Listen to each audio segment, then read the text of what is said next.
you want someone, I think, in a relationship that you can spar with. And it's partly because... Excuse me? No, you don't want a girl in a relationship you can spar with. What is this garbage advice, Jordan? You have hard problems to solve. Oh my God, Jordan.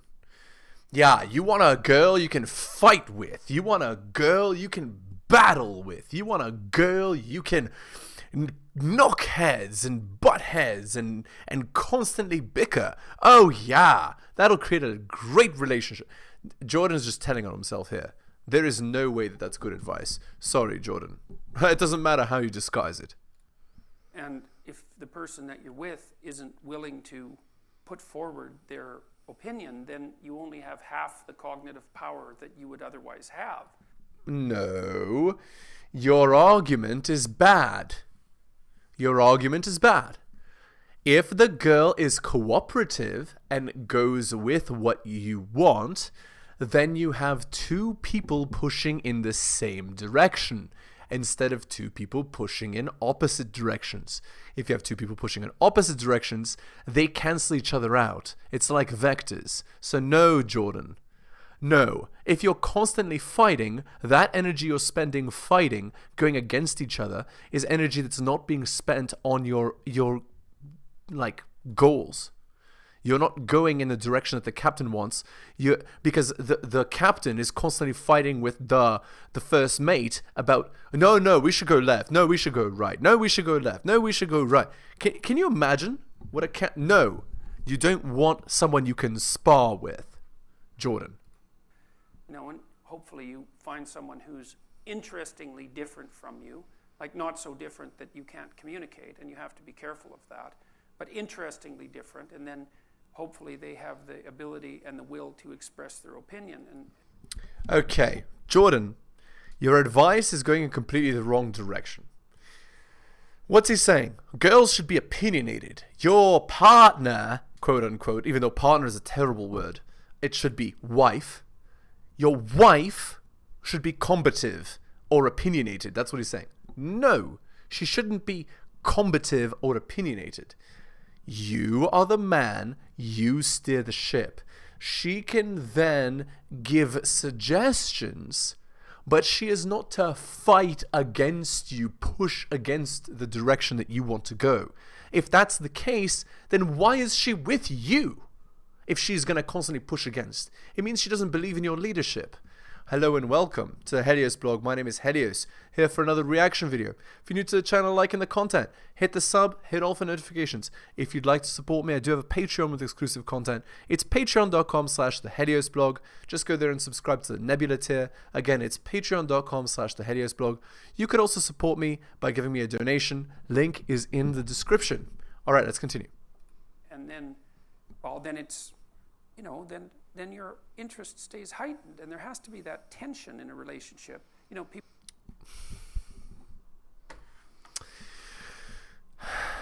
Just imagine that a person listens to this advice and thinks Jordan Peterson is a smart man. Jordan Peterson is an educated man. I'm going to listen.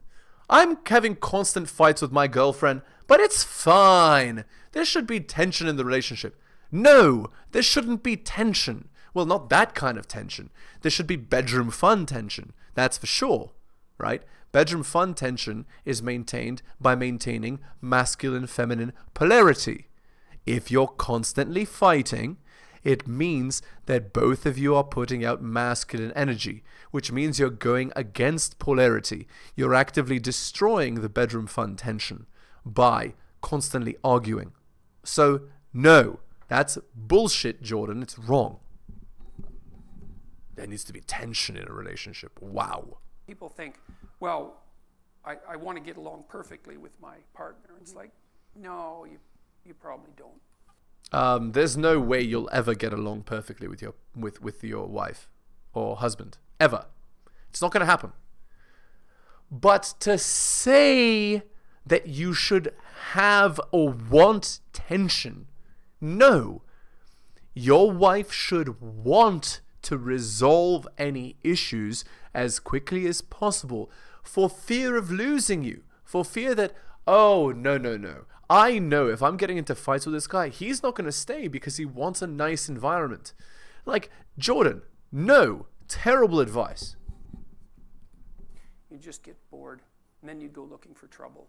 And so you want a little bit of trouble in the relationship, and a little bit of mystery, and a little bit of combativeness. And no, yeah, it's boring if there's no tension. Okay, but why does the tension have to be?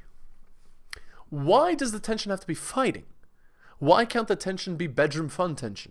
You know, where you're maintaining a masculine feminine polarity in the relationship. The man is doing what men do and the girl is doing what girls do, which does naturally lead to some tension, true. But then that leads to good bedroom fun, right? Which, again, like, or, you know, the natural tension in the relationship is the girl is afraid that you could get other girls, right?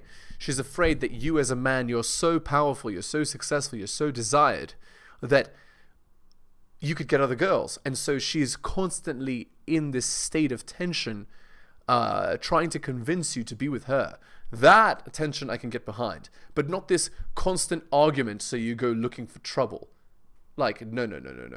The girl needs to fear losing you, which creates tension and dread in her mind, which then creates a stable relationship. That is absolutely true. And the ability, but not the tension Jordan is describing, which is arguments. No, bullshit. To exchange opinions forthrightly, and I trust her, which is a huge element. I mean, when we finally did decide to get together permanently, we were both in our later 20s, and you know, one of the things that red flag. Jordan married his wife in her late 20s. But think about it, guys. When should women be getting married? Should women be getting married in their late 20s or their early 20s? And again, think about it. This is your parents' generation, your grandparents' generation. This is the generation where people were getting married in their early 20s. So Jordan couldn't convince his wife to marry until later, which means what? Which means she had her fun before she settled down with Jordan, which is a huge red flag. So guys, and look, Jordan himself has admitted they have a lot of tension. Well, why? Because Jordan is second best, right? Jordan is a nice beta provider who believes all these religious ideals, you know, and he's the good dad, quote unquote, but he's not a cad. He's not Chad, right? And if he was, you would know, because he wouldn't say this crap. Had learned by that point and insisted to her about was that we had to tell each other the truth. And she took to that wholeheartedly, you know, and hilarious, right?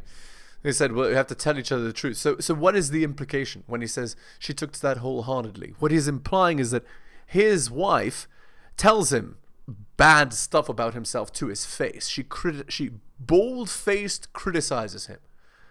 That's not honesty. That is disrespect. There is a way to, you know, give suggestion, and there is a way to not give suggestion. There is a way to be, you know, a good wife and mother and partner, and there's a way to be rude, masculine, and disrespectful. And Jordan is implying that a good wife is the second one. No, that's not true. And there is no way that that can be true. Because a good wife is respectful and defers to her man and is cooperative and submissive. She's not, you know, telling him, oh, you're weak, you know, you're pathetic, you did this wrong, I don't like this, you know, like, that's not how a respectful woman communicates to her husband or her boyfriend. So no, Jordan, people will listen to this and interpret that as that. You, like, be very careful what you're saying. For better and for worse, because truths can be harsh. Does that include, like, does this outfit make me look fat? Yeah, well, the truthful answer to that is I don't answer questions that are likely to get me in trouble.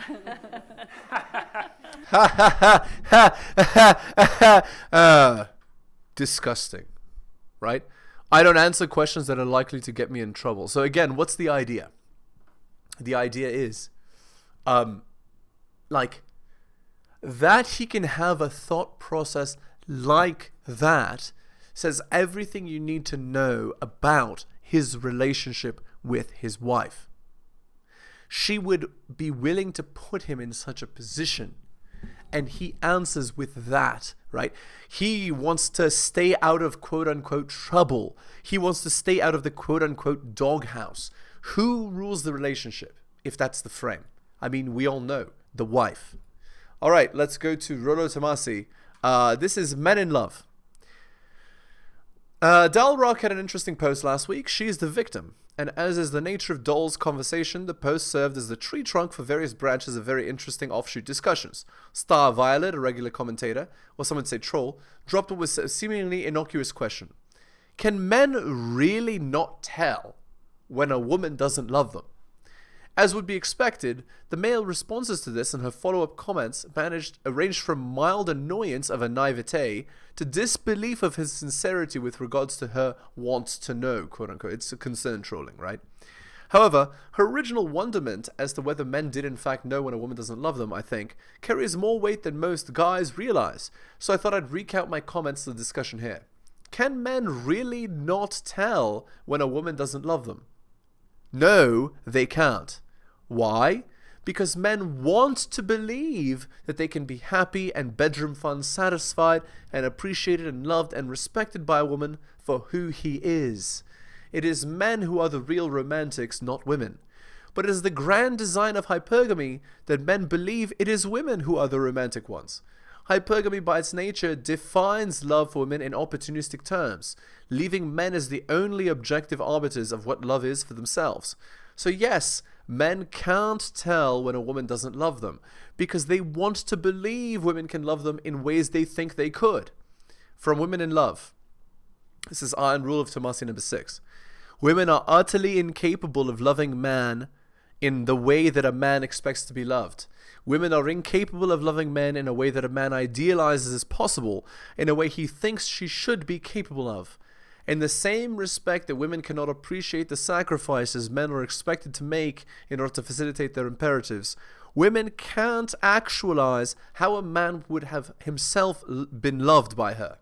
It's not the natural state of women, and the moment he attempts to explain his ideal love, that's the point at which his idealization becomes her obligation. Our girlfriends, our wives, daughters, and even our mothers are all incapable of this idealized love. As nice as it would be to relax, trust, and be vulnerable, upfront, rational, and open, the great abyss is still the lack of an ability for women to love men as men would like them to. And here's a commenter who replies to this. All right, I keep hoping your rule number 6 is wrong, but it hasn't proven to be. So is the big lie that men miss, not that women can provide this, but that we don't invest this energy into fellow men? That we don't find men we can be vulnerable with so that we're emotionally prepared for the trials that women will create in our homes? Is this why so many women tend to isolate their husbands or boyfriends from their male friends early on in marriage or dating?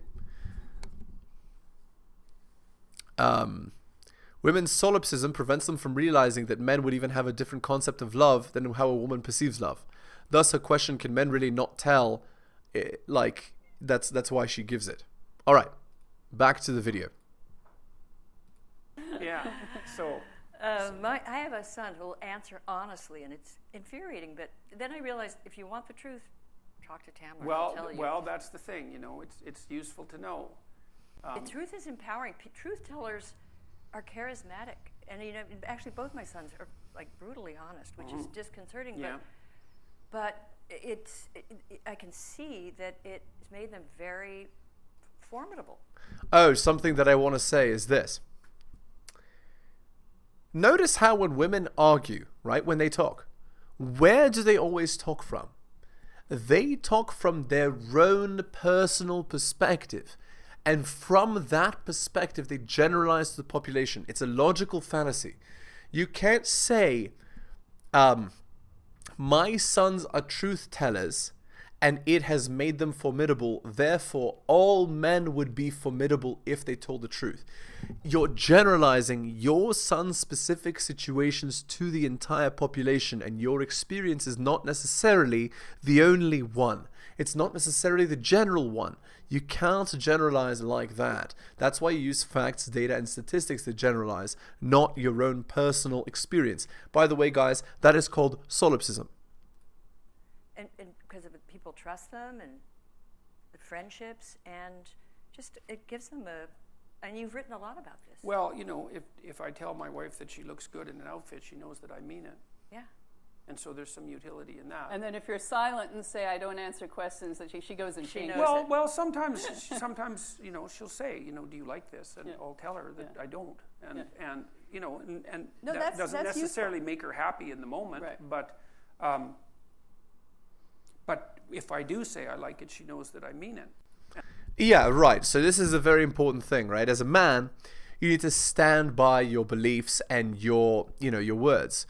And it's a very powerful thing, right? When your attitude is strongly reflected in your actions and words. A man's word is his honor, as they say. And the reason is because so much of life is dependent on trust that you need to be true to your word. Now, of course, these girls will then use that to their advantage, right? And be like, oh, he tells the truth, it's okay. He won't expect me to lie, right? And then, use that to their advantage. But that's a whole different story.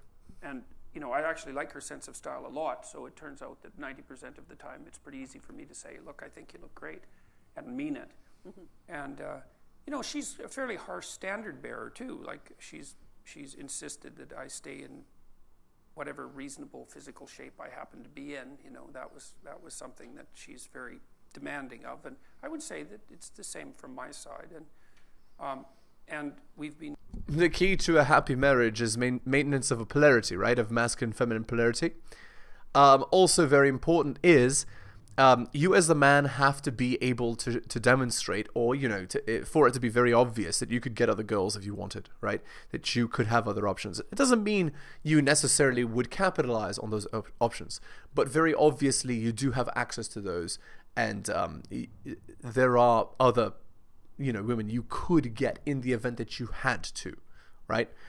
This is actually one of the keys to happiness, not happiness, kind of, right? Because it's the key to dread, right? The woman fears losing you because she knows that she could lose you to your other options if she disrespects you too much, and it keeps her behavior in check to a large extent.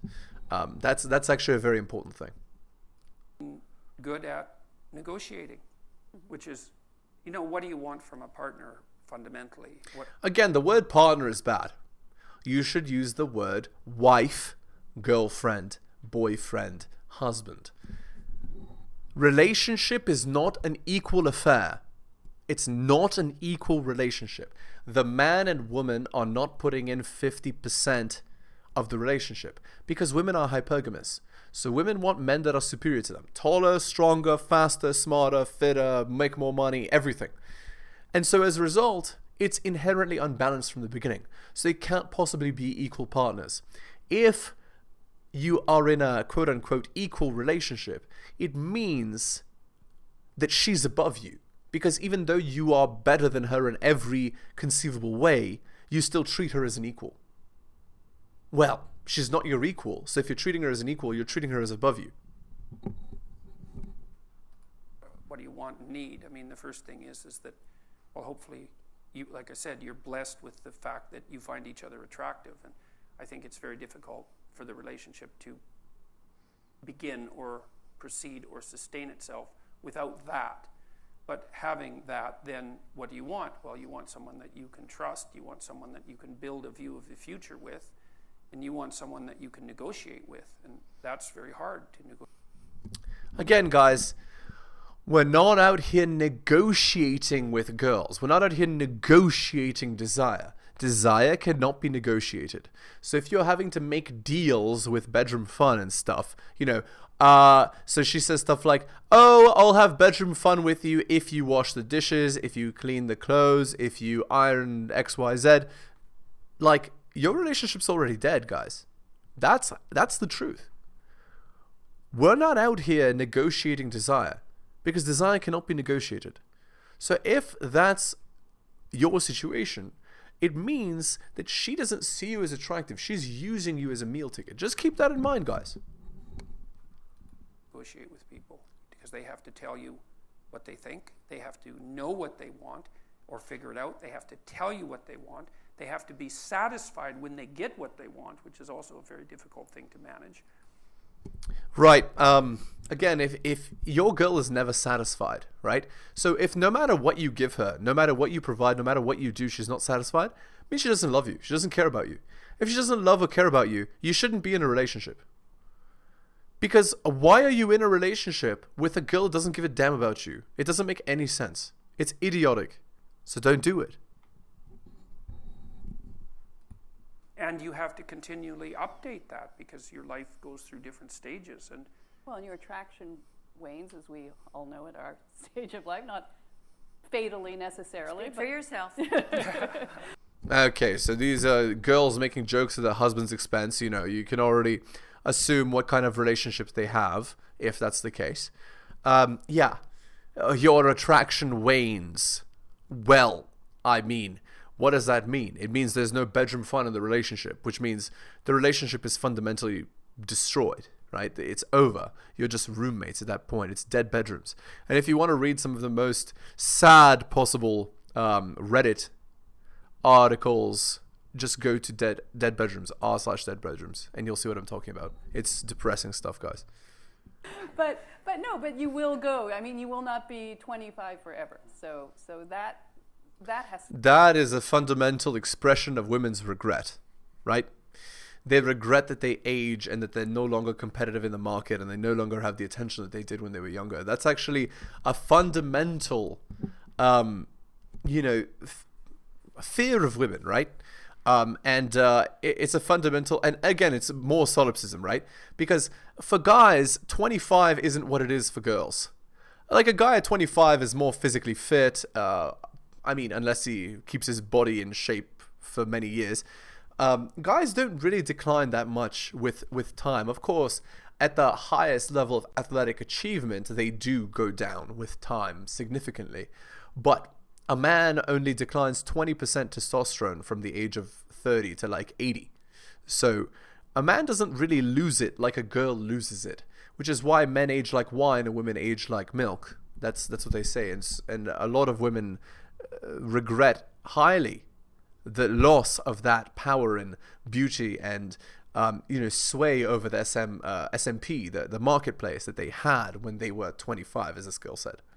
To be renegotiated. yeah, well, and you have to work at that too, Right. and that's something that people also don't understand because they tend to think that, well, that all romantic interaction should be spontaneous. It's like, well, if that's your theory, then you might as well just give up right now.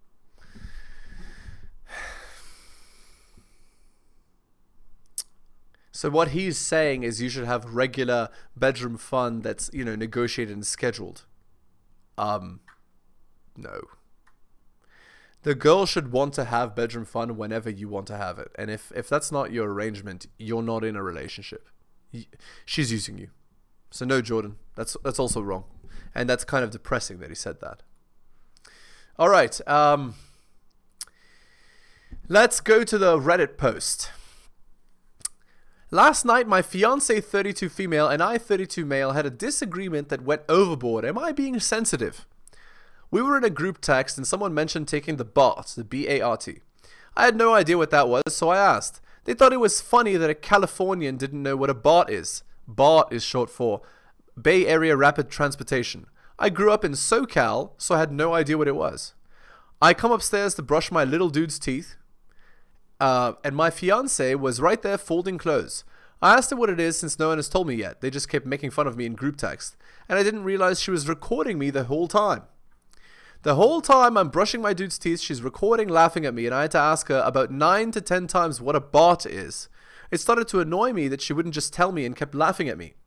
Yeah, I'll say, because she's being disrespectful to your face. What bothers me is that she sent that video in the group text without me knowing about it. Then she messages the group and says, "Hey guys, please stop, he's being sensitive." That's called gaslighting, by the way. She's gaslighting the guy that his feelings aren't legitimate and that he's being sensitive, even though his girl is literally being disrespectful to his face and using group chat to effectively bully him. I confronted her about sending the video and her belittling comments toward me, but she insisted that I was being sensitive and I need to get out of my feelings. Yeah. That's very highly disrespectful. That's relationship ending stuff there. Because what is she saying? She's saying, I don't care about your feelings. I don't care about what you think. I don't care. I'm going to make fun of you and you're going to take it, little bitch. That's what she's saying.